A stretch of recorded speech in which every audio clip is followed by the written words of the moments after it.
Sobre a saúde da vesícula biliar. Bom, a vesícula biliar ela não é propriamente um órgão em si, ela é um acumulador, ele é um recipiente que está anexo ao fígado e ela tem a função de armazenar os sucos biliares, né? Então a bile, que é esse suco, é produzido no fígado, não é produzido na vesícula, é produzida no fígado e ela escorre do fígado para dentro da vesícula, onde ela fica armazenada. A vesícula tem mais ou menos o tamanho do nosso polegar e ela fica debaixo do fígado e dali ela vai se conectar com o duodeno, que é a primeira seção do nosso intestino delgado.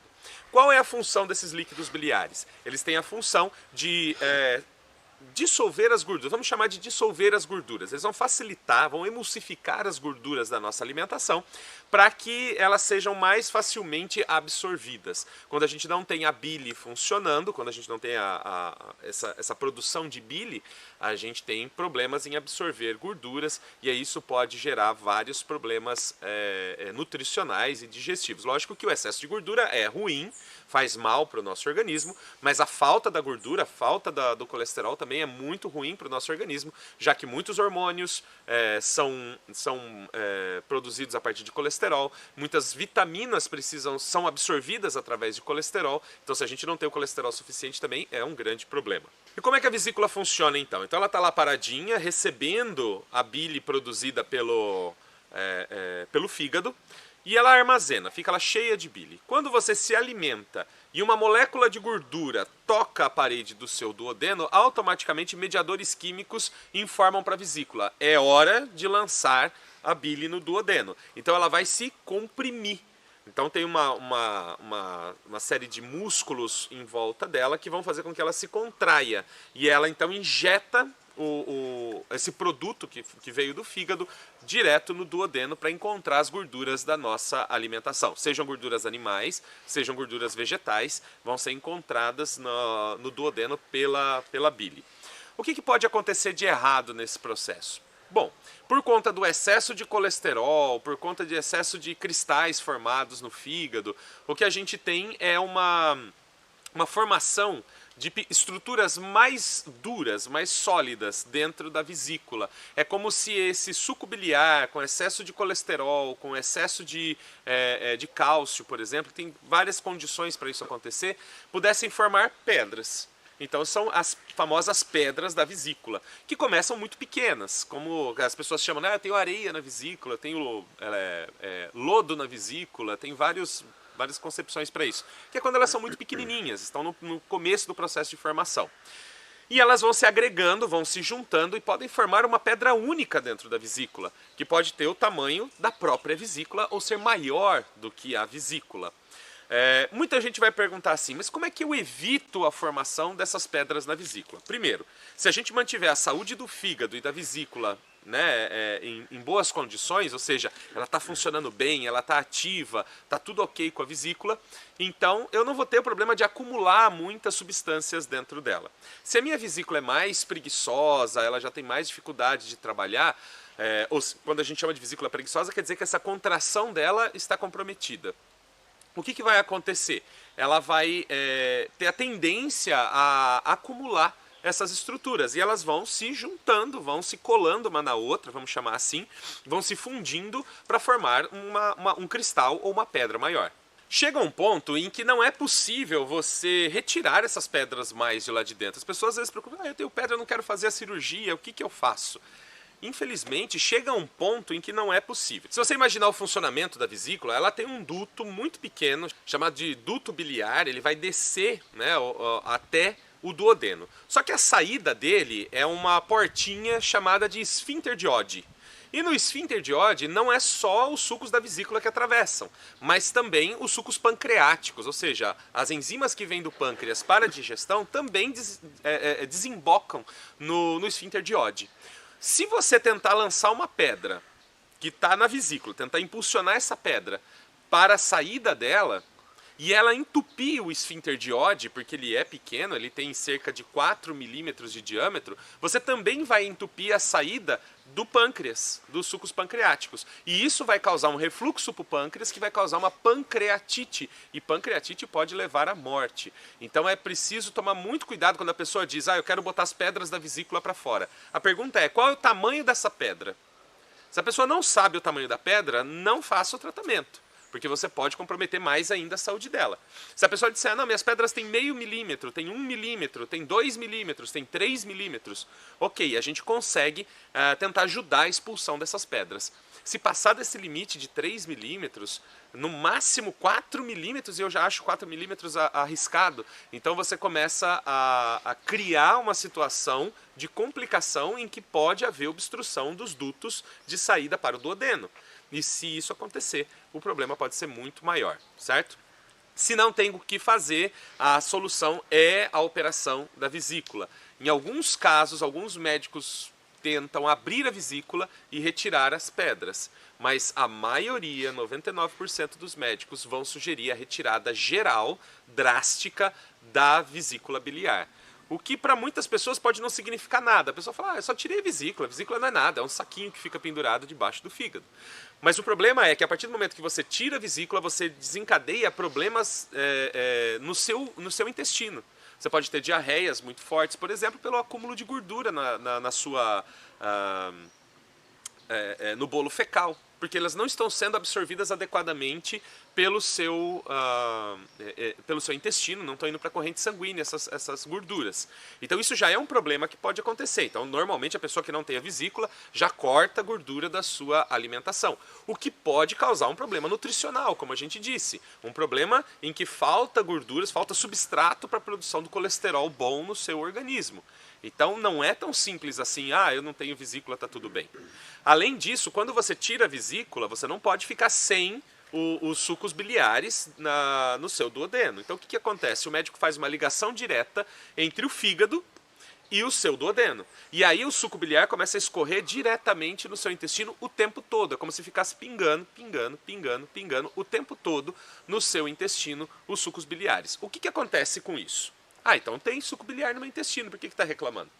Acontece duas coisas. A primeira, para que haja uma digestão eficiente das gorduras, é preciso uma quantidade suficiente de suco biliar. Você não vai fazer a digestão das gorduras que você comeu na sua refeição com gotinhas de suco biliar, de bile. Você precisa de uma quantidade grande. E para acontecer essa emulsificação das gorduras, e você ter essa quantidade adequada, elas têm que estar armazenadas dentro da vesícula. Lembra? Do tamanho do dedão. Então imagina um saquinho cheio de bile e ela vai ser lançada toda ao mesmo tempo dentro do duodeno, para que isso funcione eficientemente. Senão não vai funcionar. E o segundo problema disso é que esse gotejamento da bile no seu intestino pode causar uma irritação intestinal muito grande, porque o que o seu intestino está acostumado? Tem um bolo fecal aqui, tem um quimo, né, que é esse alimento já pré-digerido no estômago, que entra no duodeno, é chamado de quimo. Tem quimo aqui. Aí eu lanço a bile e ele se mistura ao quimo. E quando não tem esse alimento ali, não tem esse processamento de alimentos, vai cair no seu duodeno vazio e pode causar irritação do duodeno por estar em contato com a parede do intestino e tudo mais. E a pessoa pode vir a desenvolver uma colite ou outros processos inflamatórios no intestino. Tá? Então, não tem problema nenhum que eu tirei minha vesícula? Tem problema sim, porque você pode desenvolver outros problemas paralelo a isso. E uma pergunta que as pessoas me fazem muito é: Daniel, eu não tenho mais a vesícula, eu posso tomar plantas para a vesícula? Bom, não tem motivação nenhuma para você tomar uma planta para a vesícula se você não tem a vesícula. Porque o que as plantas vão fazer? Elas vão agir em duas frentes na sua vesícula. Existem plantas que são colagogas, ou seja, elas estimulam a sua vesícula para que ela esteja saudável, para que ela armazene a bile, para que ela lance a bile no momento adequado e estimulam que o fígado produza bile. Então, o colagogo, ele estimula a produção de bile no fígado, essa bile escorre, vai para dentro da vesícula e fica armazenada. Então, uma pessoa que tem baixa produção de bile, os colagogos vão ajudar ela. O segundo grupo de plantas que pode ajudar a vesícula são os coleréticos. E os coleréticos são aqueles que aumentam a contração da vesícula.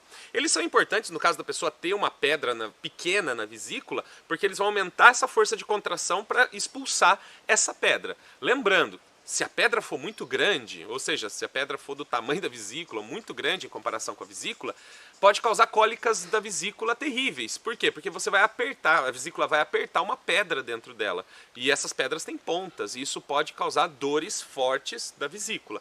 Então só use um colerético para pessoas que não têm pedras na vesícula, que tem uma vesícula preguiçosa, por exemplo, ou para pessoas que têm pedras muito pequenas, para auxiliar a expulsão dessas pedras da vesícula. Via de regra, é importante a gente tomar um chá que estimula o fígado, seja colagogo, seja colerético, a gente tomar um chá que estimula a vesícula, a produção de bile, frequentemente. O que quer dizer frequentemente?